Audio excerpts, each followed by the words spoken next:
Something I had always known, the way I knew my skin was the colour brown of a nut rubbed repeatedly with a soft cloth, or the way I knew my own name. Something I took completely for granted. The sun is shining, the air is warm, was not so. I was no longer in a tropical zone, and this realization now entered my life like a flow of water, dividing formerly dry and solid ground, creating two banks, one of which was my past, so familiar and predictable that even my unhappiness then made me happy now just to think of it. The other, my future, a grey blank, an overcast seascape on which rain was falling and no boats were in sight. I was no longer in a tropical zone, and I felt cold inside and out, the first time such a sensation had come over me. In books I had read, from time to time, when the plot called for it, someone would suffer from homesickness. A person would leave a not very nice situation and go somewhere else, somewhere a lot better, and then long to go back where it was not very nice. How impatient I would become with such a person, for I would feel that I was in a not very nice situation myself, and how I wanted to go somewhere else. But now I, too, felt that I wanted to be back where I came from. I understood it. I knew where I stood there. If I had had to draw a picture of my future then, it would have been a large grey patch surrounded by black, blacker, blackest. What a surprise this was to me, that I longed to be back in the place that I came from, that I longed to sleep in a bed I had outgrown, that I longed to be with people whose smallest, most natural gesture would call up in me such a rage that I longed to see them all dead at my feet.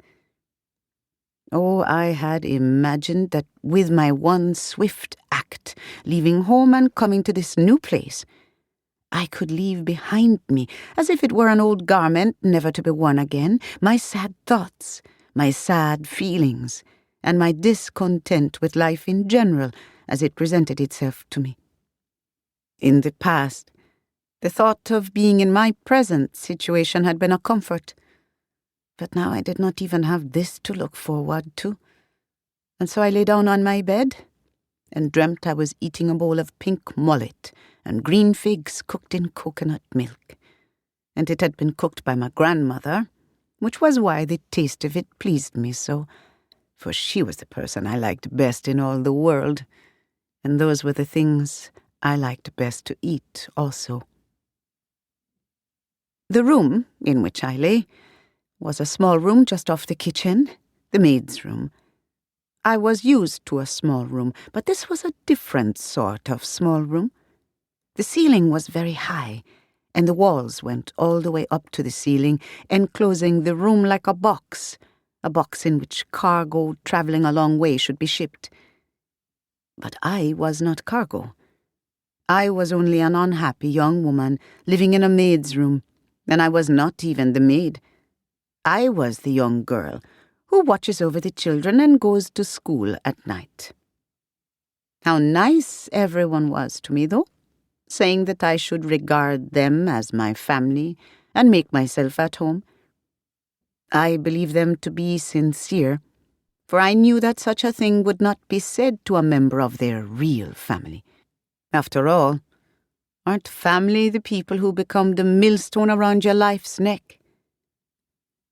On the last day I spent at home, my cousin, a girl I had known all my life, an unpleasant person even before her parents forced her to become a Seventh-day Adventist, made a farewell present to me of her own Bible, and with it she made a little speech about God and goodness and blessings. Now it sat before me on a dresser, and I remembered how when we were children we would sit under my house, terrify and torment each other by reading out loud passages from the book of Revelation. And I wondered if ever in my whole life a day would go by when these people I had left behind, my own family,